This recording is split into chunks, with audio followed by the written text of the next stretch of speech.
নমস্কার। শারদীয়ার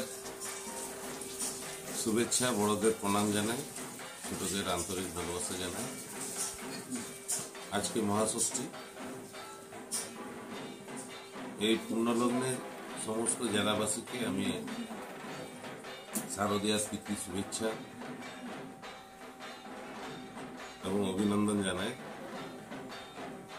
পুজো সবার ভালো কাটুন, সপরিবারে আনন্দে এই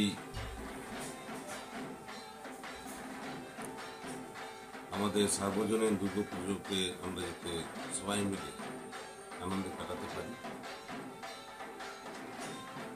এবং আগামী বিজয়ের শুভেচ্ছা জানিয়ে প্রত্যেককে বড়দের প্রণাম এবং ছোটদের আন্তরিক ভালোবাসা জানাচ্ছি।